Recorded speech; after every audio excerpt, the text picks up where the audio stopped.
Good afternoon. We're glad you're joining us at the History Center in Aransas County. This is the first of 4 programs connected with our quilt exhibit. And today we're glad to have Mimi Braniff, who is a member of the Peacemakers Guild here, Peacemakers by the Bay. And she is fortunate to have traveled with her husband, who had assignments overseas, and was able to collect many of these fabrics at that time. Mimi, tell us about what you have here. Okay, thank you very much, Pam. Thanks in advance to my cameraman, Phil, and Maureen is off to the side. She's my assistant on helping me show you everything.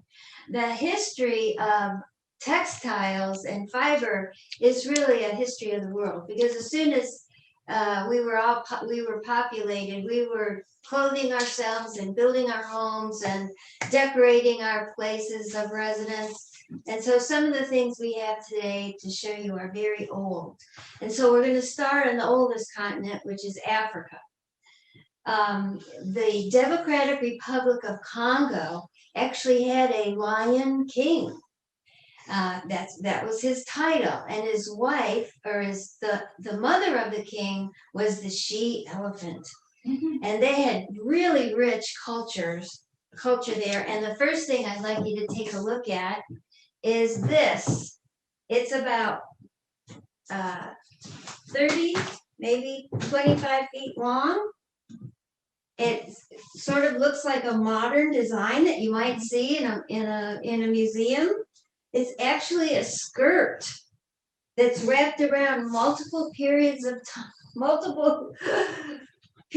around your waist and body. It's also used in your dowry, and it was also used as money, and finally to put on a mummy.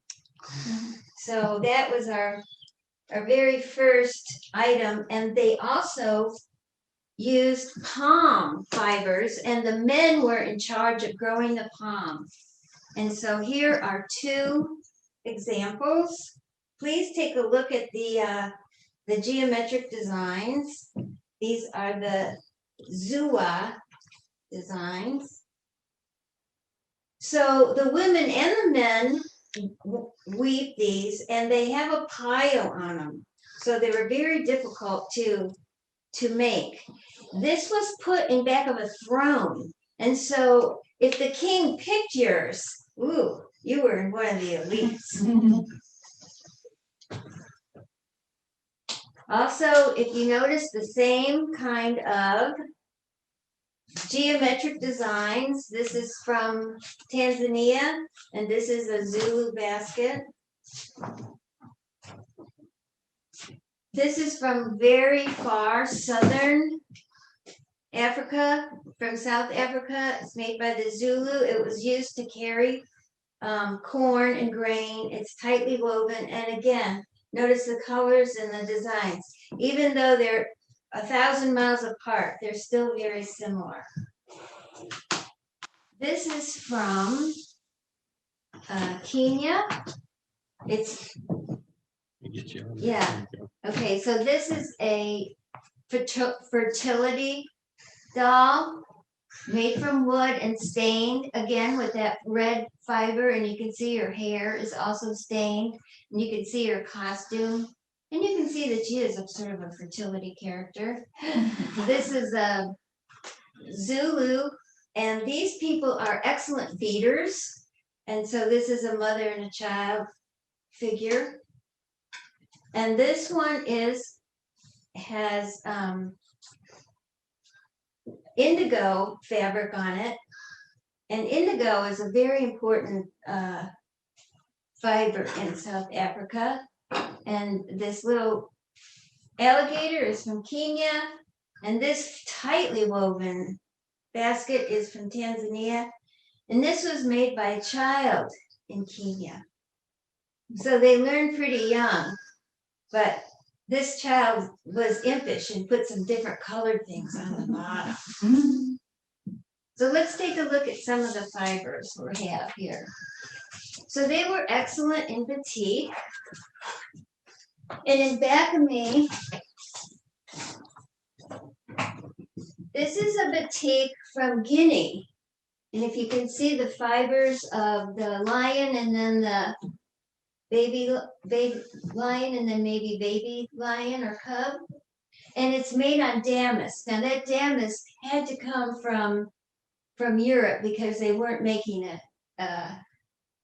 when that was made. Here's a batik using the same similar patterns and designs, but more modern and perhaps more simple.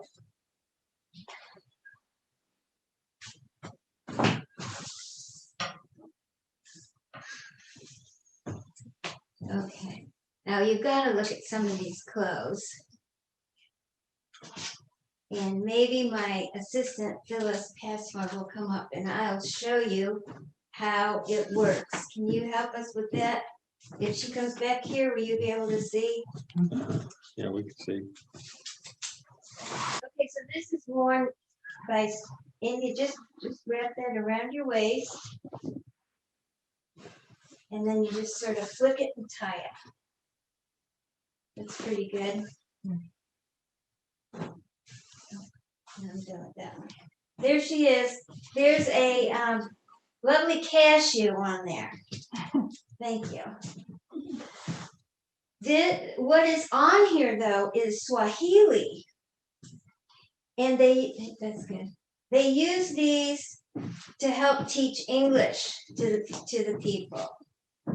So there's the saying, and it means he will seek out witnesses to prove things wrong. So that was what that one says. And here's another one. A promise is a debt. So really, to me, it's humbling that, you know, their sayings are very similar to things that we have here in America. Oh, and there's that cashew design again, that paisley. And this one is my favorite.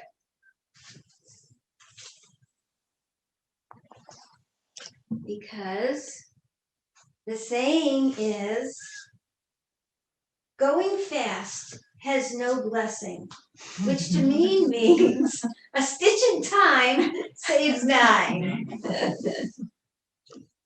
So that was printed, and it's sort of like a little wax batik. Okay, so they also chronicled their lives, and these are from South Africa. So here's 2 of them. Sort of a little soft sculpture. One, this is how they make mealie. They do worms and make sort of a meal paste out of it. And then this lady is carrying her child and going to market. And the little, they always put like what's going on. They always say what's happening. They always put a little thing there. Like this one, there's a whole story about this lady's life. And it sort of revolves around peanut butter.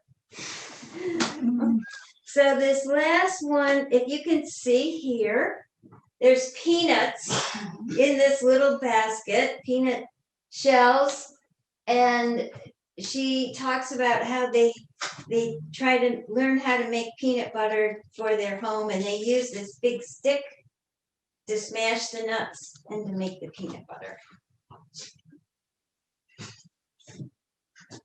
Okay, here's another couple of simple but folk art type batiks. Here's another one. Oh, fish. So that must have been from the coast. That's a guinea fowl. Now the contemporary fabric is really impressive. It's from a company called Langu Lapu. And maybe Maureen, you could just grab the end of that. Okay, so you can see how it's block printed and all the different designs of the animals, the fish, the scorpions. Here's a more contemporary one, same company. Again, notice the geometric designs, although lots of color in that one. The Africans are very good at batik. And here is a whole family. A couple of women going to market or going out into the fields.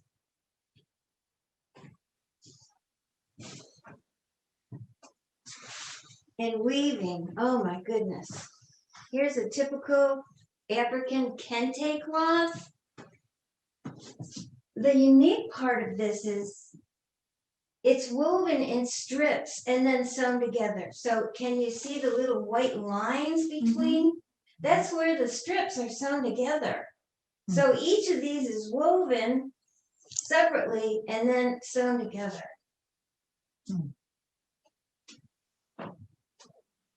Now, as you travel into the mountains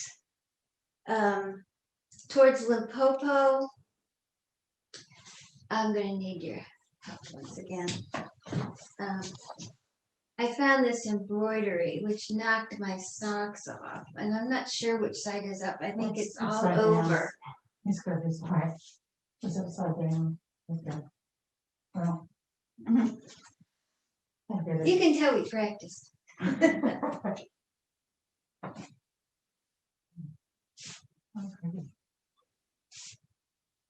Okay, so I think you can see some of the characters.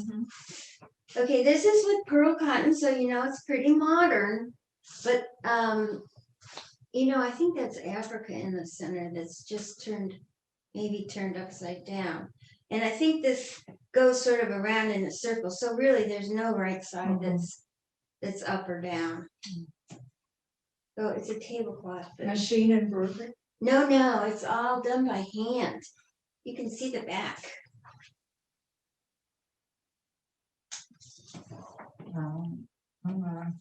Yep. Beautiful. So these are just a couple of more batiks. And the last one is from Swaziland. Those people are very talented in Swaziland. They do batik and glass and painting and weaving. And this is a beautiful one of this lady. But they've recently changed their name to Eswatini, which sort of sounds like a cocktail. But that's really a beautiful place to visit. Okay. So before we get out of Africa, as they say, one of the great contributions of Africa to the world, according to the Who's Women's Collection, they did a book on quilts, was on indigo. So indigo, according to them, started on the Cape Verde Islands, which is right where Africa gets that big horn part. It's just off there. Indigo grows around the world in that mid-subtropical range all over the world. And they claim that indigo came from there. And other people say, indigo is from India. And other people say, no, even the Cherokee did it. And also Peru, they also claim it. South America, they claim it. I don't know what the answer is, but the indigo from Africa is pretty amazing.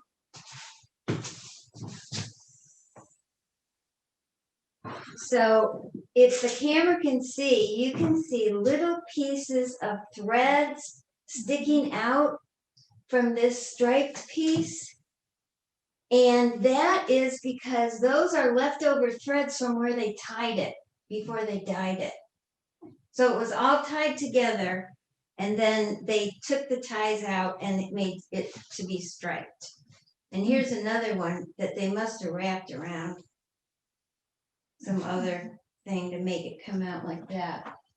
In South Africa, there's a place called the Dagama factory, and they make a fabric called shwe shwe, which is this dark fabric that looks like, it's originally it was indigo. They probably use chemical dyes now, but they use it for work clothes, because it's very hard. I mean, it's very strong. And so this fabric is double, printed on both sides. This is gonna last a long time. And here's a couple of more prints of shwe shwe. This is one of those things that's called I can't bear to cut it fabric. There's, I know, it's really cute.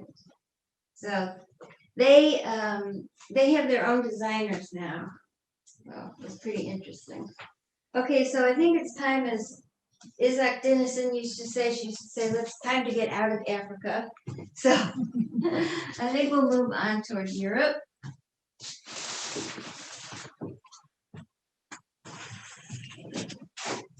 Okay, so Europe during the Industrial Revolution, they were king of fabric. Here is from, they had, they invented the Arkwright invented the loom, and here's like spindles that the looms used to use. Hundreds of these. He had a loom that had 200 of these little spindles coming up to make the fabric.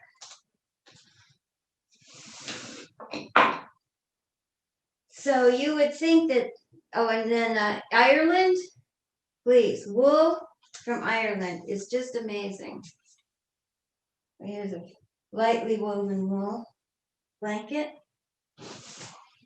Now I thought we were out of Africa. Ooh.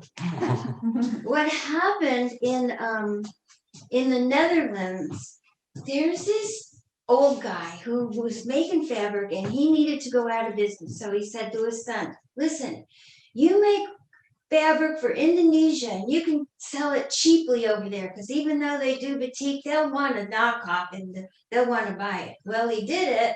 They didn't want it. But who wanted it was the women of Africa.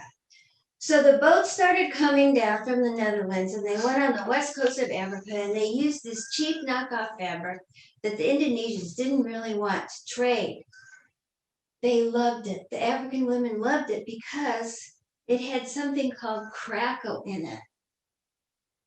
So I don't know if you can see these little, tiny little ink spots everywhere. That is what made the fabric unique. And then they had women from Africa. This was way back in the late 17th century. Were helping them design and do the colors that they wanted. It was Villisco. And if you ever see African fabric that says veritable wax on it, that's probably from that factory. They did make stuff for Indonesia. This was Java, and by this time they took out the crackle, so the Javanese liked it, and it was less expensive. But look again, we've got the diamond shapes. But they would put the name of the fabric on here, or they would put a number on it, and that would be a pattern that they would do over and over again. So some of the other, so here's from England. You can see that they used a lot more sophisticated fabric, and this is very soft. It's polished cotton. Polished cotton was an innovation called candling, where they rolled the fabric through 2 heavy rollers with a little bit of wax, and it would make it really soft to touch. Here's the companies in Holland and Amsterdam are reproducing fabric that they made in the 18th century. And the chintz, it's all chintz. So that's another polished product. So this fabric, let's see it better, is polished cotton, and it is from Den Haag Wagen Makers. But it's about it's an actual reproduction of fabric that was done in the 1700s. They saved all those designs. And that was chintz, but this one is just regular cotton, but it is also a reproduction.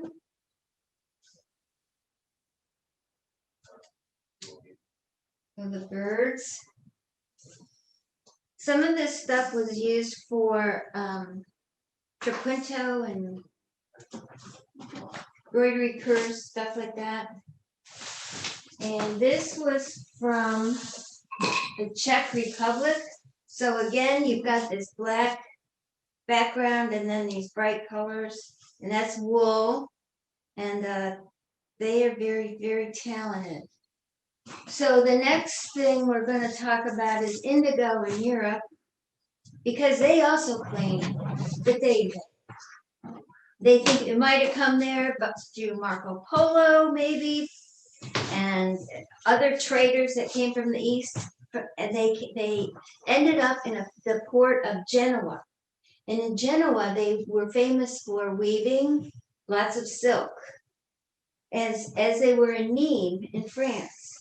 So the Genovese made a fabric that used one thread of wool indigo and one thread of cotton, and they made a weave together. That weave came out to be dark on one side and then light on the other side, and it was from Genoa, or the blue jeans. In Nîmes, which were famous for making silk, they wove one thread of silk, white, and one thread of indigo wool, which later changed to cotton when it became much cheaper. And they called that denim, from Nîmes, or denim. So I just said interesting. Yeah. Okay, so let us move to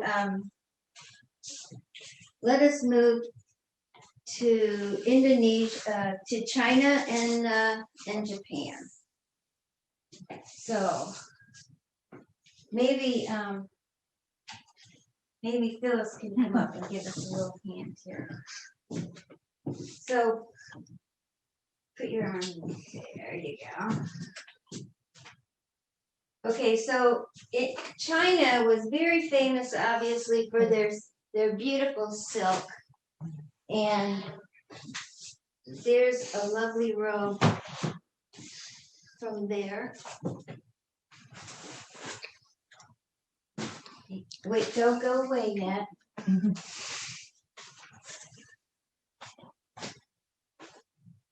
Okay, you can take that one off.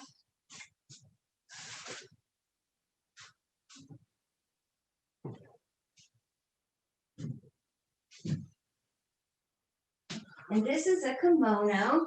And if you could hold out your arms, you can see how the kimono style was. Oh, not sure. Go further. Here it is. There we go. Oh, okay. There you go. I bought that at a street market. So they lasted a really long time, and that's a sort of an inexpensive silk. And then the other one from Japan is called a yukata, and it literally means bathing robe. And if you go to Japan and stay in a droikan, or sort of a bed and breakfast kind of thing, they give you one of these to wear. ta-da. And I don't know what it says, but it might say I'm beautiful on there. I'm not sure. Thank you.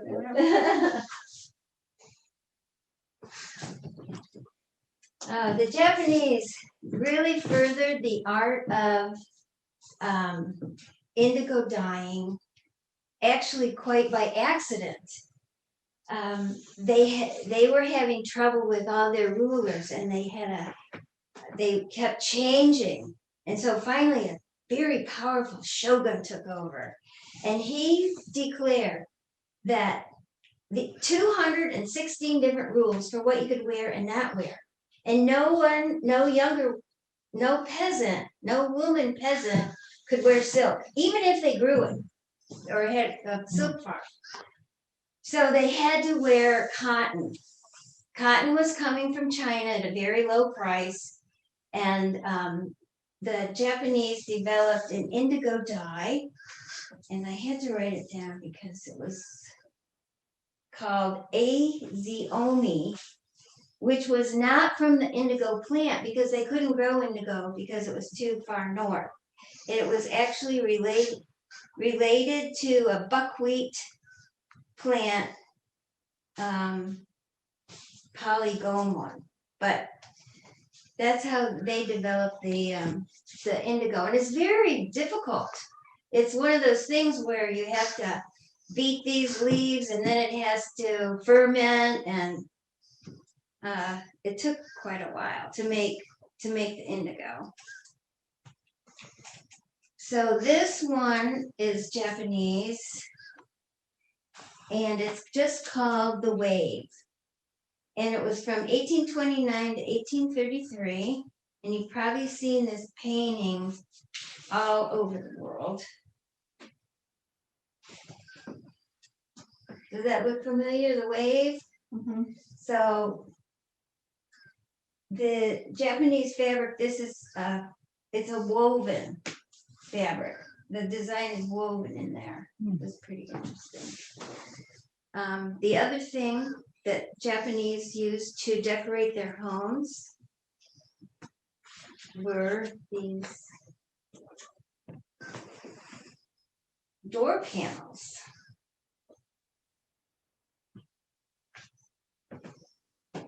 So there you go.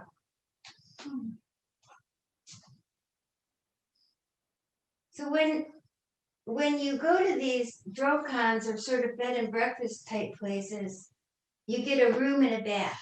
Literally, a room and a bath. There's nothing in the room. It's empty. They'll be, if they want to separate off stuff, they'll use this, and then you sleep on mats. So they do give you like little slippers and a robe sometimes, but you're lucky if you get that. Okay, so part of everybody in Japan had costumes for everything. There's a costume for a wrestler, and a costume for a person that's going to go in a mine, and a costume for a person that's going to go in the fields.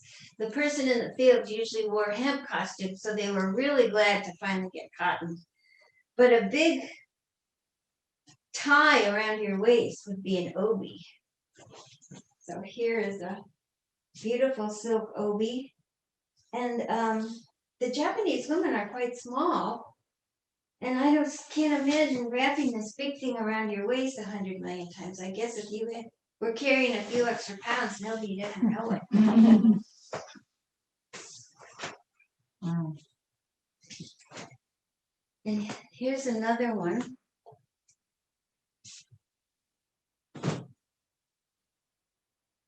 Which I thought was pretty amazing. Beautiful. Awesome. Typical, Dragonfly. yeah, dragonflies.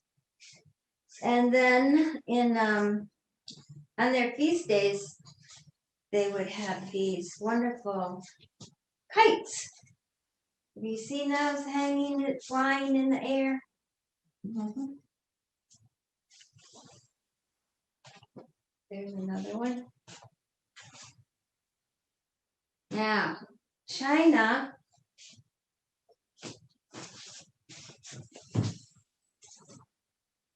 I got a quote from China. And I'm going to show you the back first.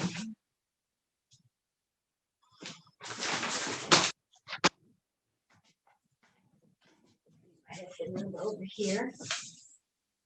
Okay, so does anybody can think what these things look like? They look like Oh, Yeah, they are. They're spiders and scorpions and anything else really creepy. They're they're the 5 poisons which ward off evil. So I guess that's a good thing. Spider, snake, scorpion, and lizard on this one. Okay, that's pretty cool. now wait, yeah. this is actually the front. Oh. Oh, wow. So you could, this is a dragon that's embroidered, and I think that's by machine. But yeah, I thought that was pretty neat. Thank you. And then I got an embroidery from there as well. It even has some patchwork designs in it. Oop.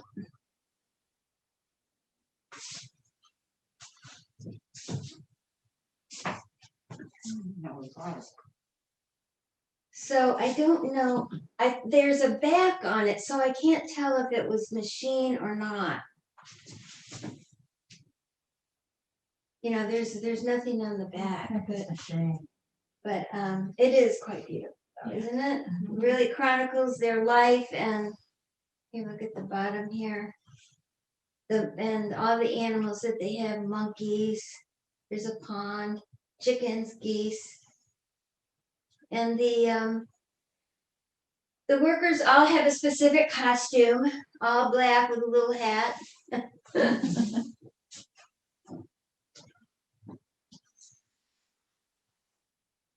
Okay, so the indigo from Japan,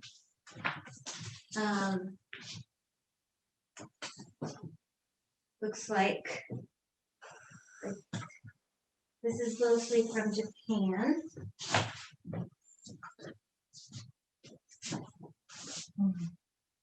So these are pretty much graphic designs from Japan. And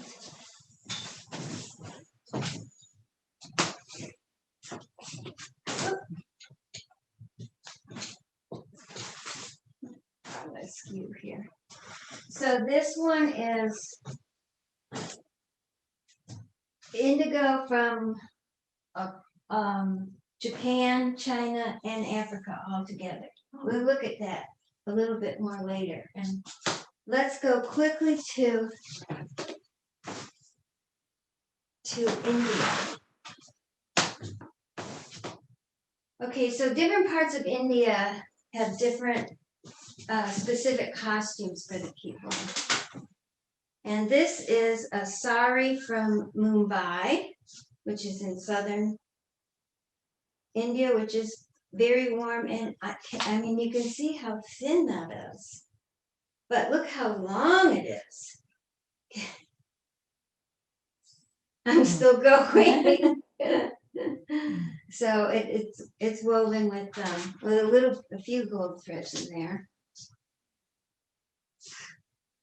But this one, my son married a Indian girl, and the mother sent me this fabric and shawl to go to the pre-wedding party.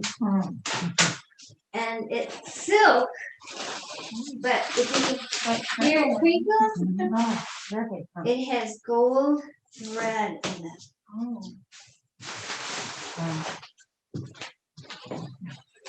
And so there's the bottom of it. And their family was from Assam, which is from the northeast corner of India. And they are well known for making saris and weaving silk. And so the top would be this small little top well, I mean, not so small, but that would come about up to here. And then the skirt isn't a zipper skirt, it just wraps around you.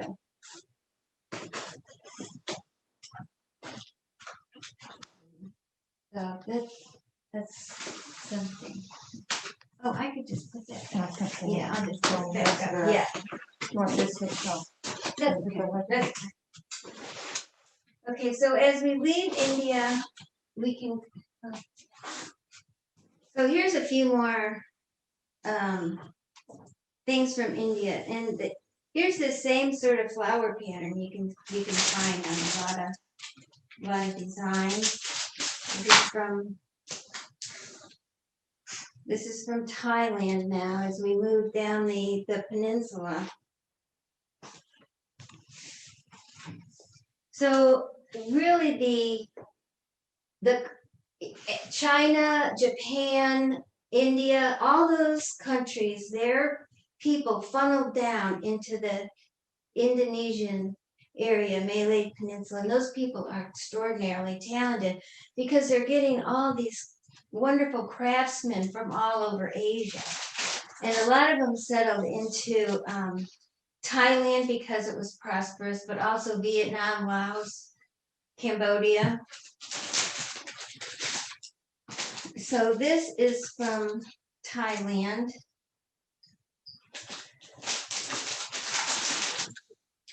This, if you can see these little bands, they're made by the Hmong people, which live in the mountains. You know, they're sort of the indigenous people, but influenced by people from outside.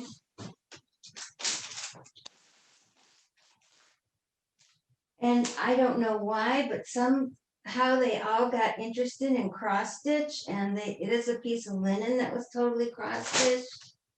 This is a baby's. This would be found on a baby's blanket. The same design, same one. I saw it many times. This little cross and the pink.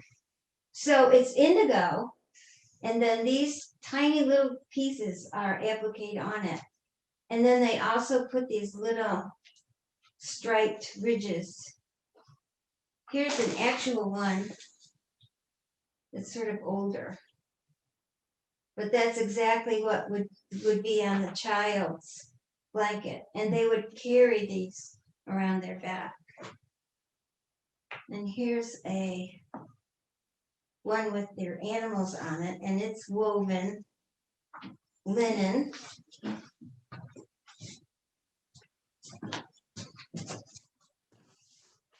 And you can see they're chronicling what they have, what their animals that they have are. And that'd be a shawl. This is silk threads woven into a scarf from Thailand. Again, you can see all the fine designs. Very thin. This is wool, actually.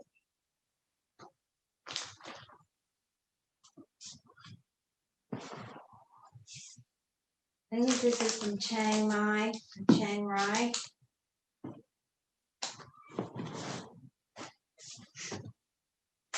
And this is just a blanket. It's a plain old blanket.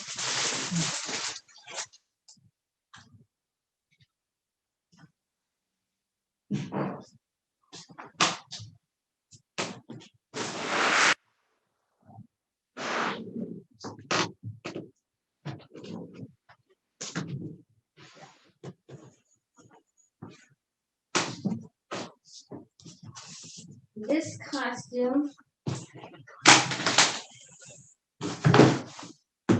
is what would be worn by the hill country people in Thailand.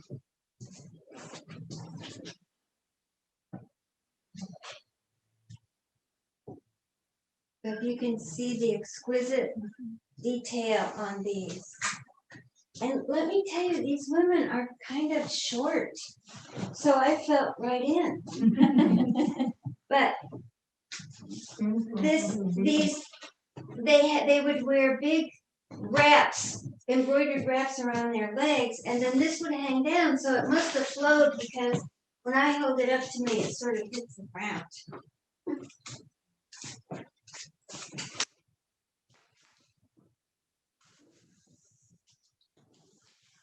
Okay, so we're gonna change continents and go to Mexico. How we doing? Okay, so Mexico were wonderful weavers, and as you can see, here's a shawl, birds. Oh, no, I'm not done with that one yet. This one now. Animals.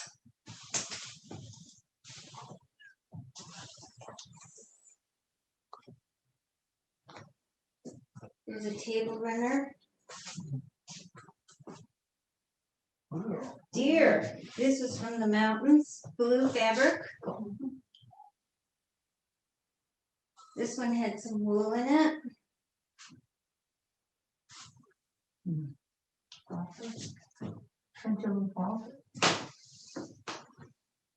Reversal.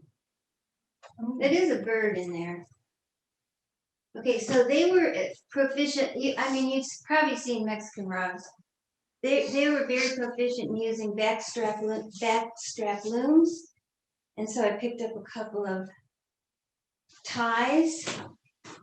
So here's one costume that was used towards the southern border of Mexico. So it's short. It has a petticoat that goes with it. There would be lace, and then they would use a tie to tie it, or to carry whatever they wanted to on their back. Here's a embroidered blouse. Now, if you'll see the sophistication of the design, this was from the middle part of Mexico, where there was a great deal of Spanish influence. And so you'll see a lot of roses from that area.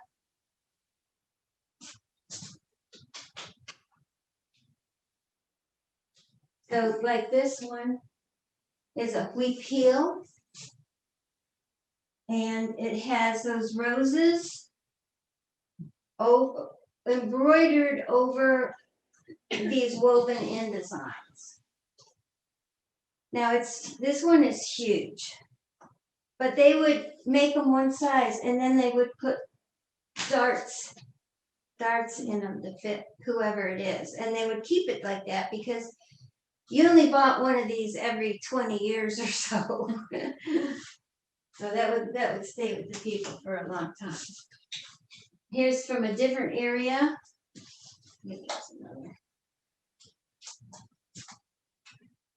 And this one has birds embroidered in it.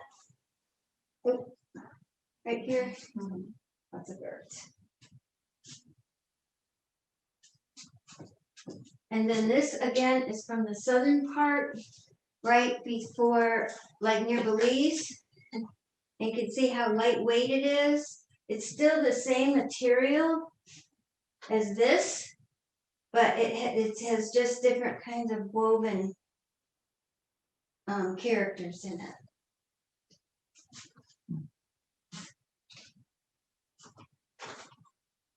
Oh yeah, the last one is, now they use that same weaving in strips and then sewing them together. Oh, that basket is from Eastern Central Africa, where this is a market basket. So it would fit right on your arm, and then they would put those claws over them to keep whatever you had in there. I use that.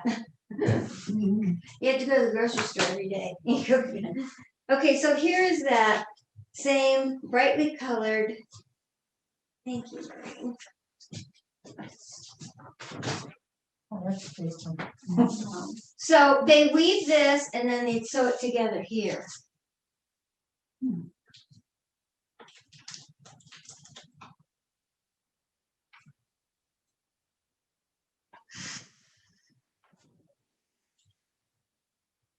Yeah, thanks.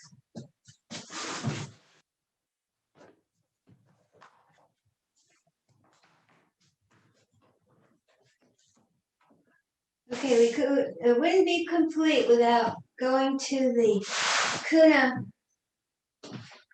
people that make the molas. This quilters all over the world love these.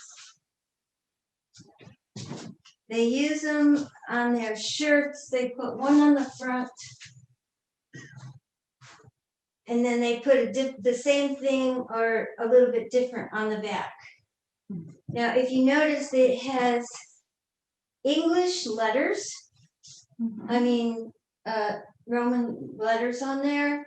Their language, they have their own language. So sometimes you'll see English things, but then they'll have little marks that you have no idea what they are.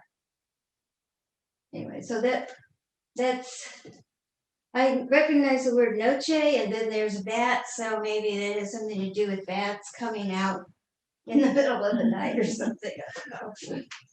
They live in the San Blas Islands, right at Panama. So they have missionaries come there, and so this was a Judith.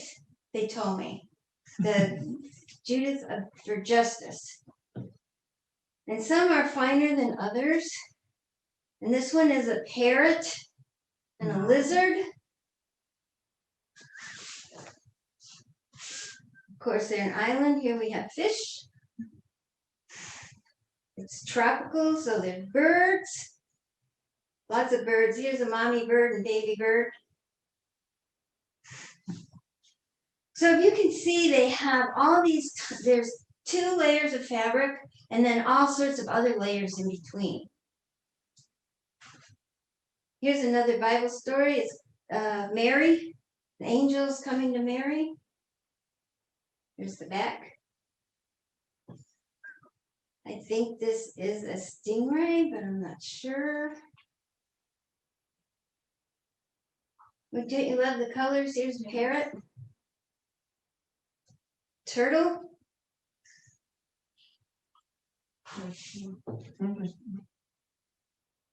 More fish. Oh, that's gotta be a stingray there somewhere. So they're very good weavers. Here's a little basket, which is made from, how does it look? This is from Belize. It's from the hippie hoppa leaf. I don't know what a hippie hoppa is, but thought it was pretty cool. I got this one on a chocolate farm, and they raised cocoa trees, and they processed their own cocoa, and the only way I could get to taste it was if I bought the basket, so I bought the basket. And here's more tiny little weaving.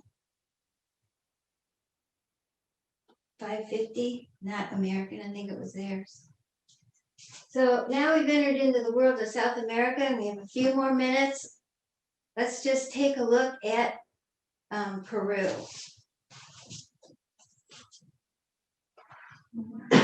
So the women of Peru chronicle where they live with the same soft sculpture characters as those people that we first saw in Africa.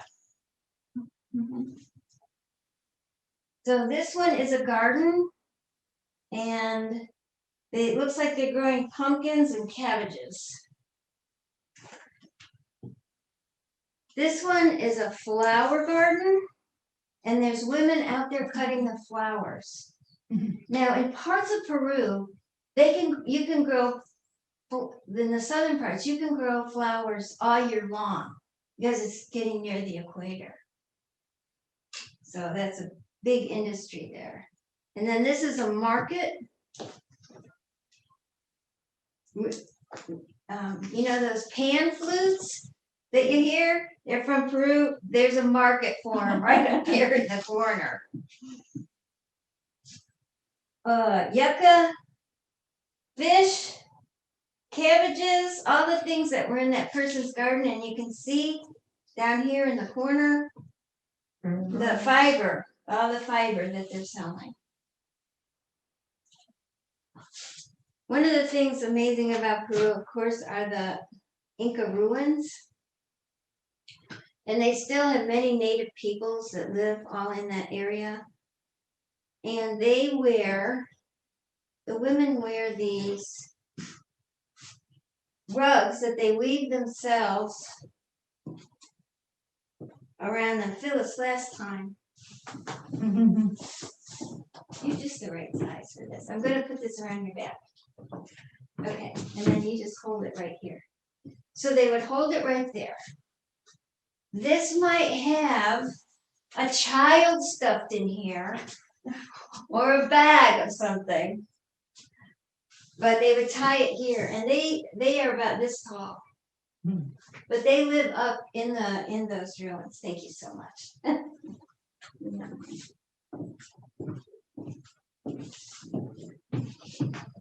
You will find on here some of the same things that we saw in China on their things woven in.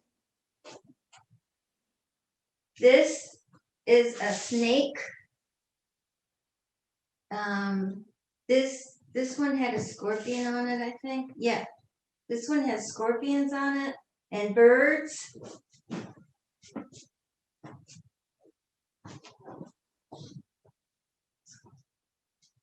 So they're really heavy duty. It's alpaca is what they use for the wool. So that's gonna, that's gonna last forever. Alpaca and sheep, but they do have a lot of alpaca and llama. And finally, this is representative of the wool weaving that's using, have your help one time, that's using the designs that are on the Inca temples.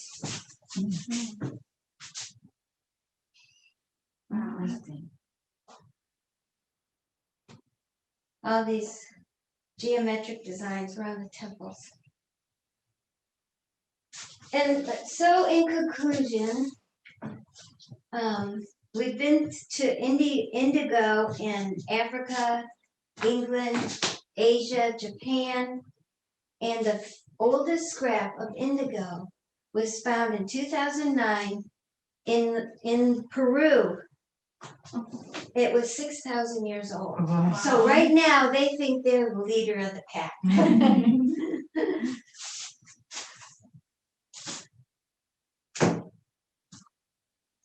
So all the indigo, the sashiko, the folded stuff from Africa, I put them all in one quilt. This is from China, Japan. This little circle design, that's all from Thailand. That's all from the mountain people. Here's one with a hut on it made of fiber. That was from Africa. That's from Africa. So the history of the world and the history of indigo are pretty much tied together. And so is the history of fabric. Thank you, ladies, so much for coming.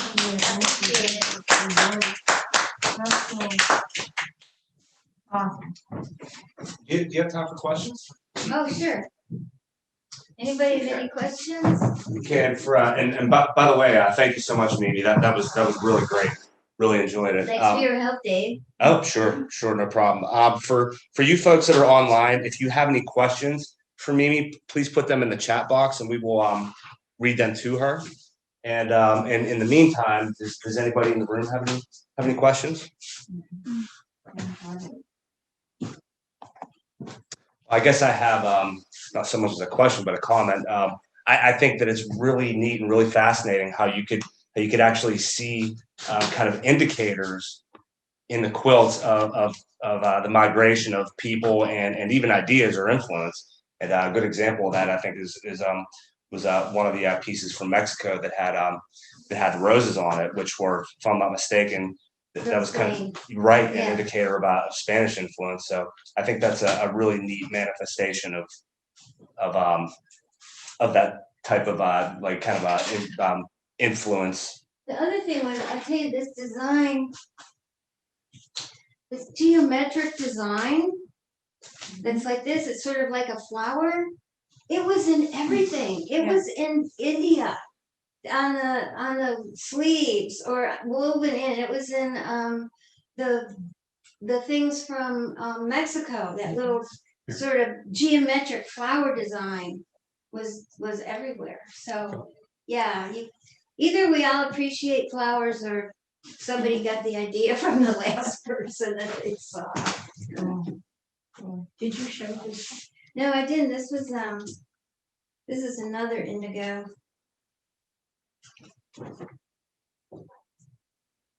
This is Maureen. She's helped me. Thank you so much, Maureen.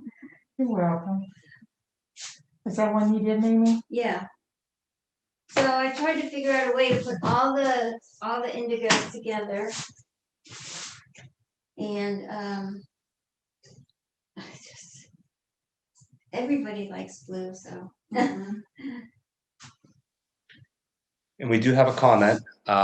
Susie says, "Thank you, Mimi. So glad someone is preserving this, and I love where you have cut out pieces." Oh.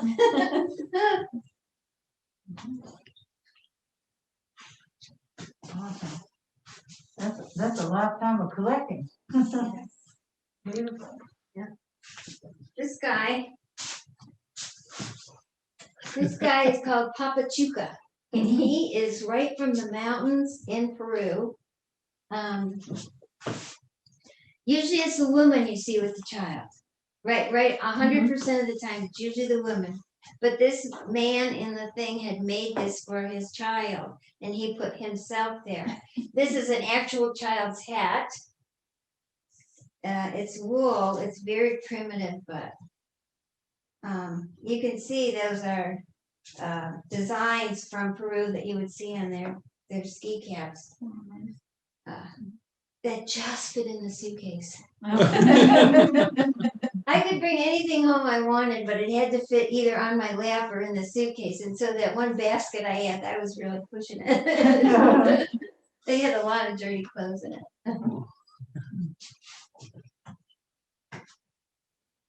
Thank you. Thank you for coming, guys. Appreciate it. Thanks, Dave. Thanks, Bill.